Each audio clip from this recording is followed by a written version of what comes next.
আপনারা তো ইতিমধ্যে সবাই জানেন যে বাংলাদেশে ফেসবুক বন্ধ রয়েছে এবং অনেকে ভিপিএন ইউজ করে ফেসবুক চালাচ্ছে। তবে আপনারা সাবধান হয়ে যান, যারা ভিপিএন ইউজ করে ফেসবুক চালাচ্ছেন তারা কিন্তু যে কোনো মুহূর্তে হতে পারেন গ্রেফতার। সেই বিষয়ে শেষে আলোচনা করব। তবে প্রথমে ভিপিএন এর কিছু খারাপ দিক বলে রাখি। আপনারা যে ভিপিএন ইউজ করে ফেসবুক চালাচ্ছেন, এই ক্ষেত্রে আপনারা কিন্তু আইডিটা হারাতে পারেন।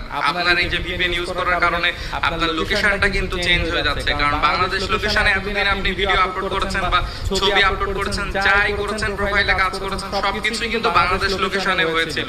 কিন্তু এখন আপনি ভিপিএন ইউজ করার মাধ্যমে আপনার লোকেশনটা কিন্তু চেঞ্জ হয়ে যাচ্ছে, যেহেতু বাংলাদেশে ফেসবুক বন্ধ রয়েছে। সেক্ষেত্রে ফেসবুক যখন দেখবে যে আপনার আইডিটা বিভিন্ন লোকেশন থেকে পোস্ট হচ্ছে, বিভিন্ন লোকেশন থেকে আপলোড হচ্ছে, তখন কিন্তু আপনার আইডিটা রেস্ট্রিক্টেড হয়ে যেতে পারে বা আপনার আইডিটা ডিসেবল হয়ে যেতে পারে। তখন কিন্তু আপনার ন্যাশনাল আইডির সাথে মিল রাখা লাগবে এবং তখন কিন্তু আপনার ন্যাশনাল আইডি সাবমিট করে সেই আইডিটা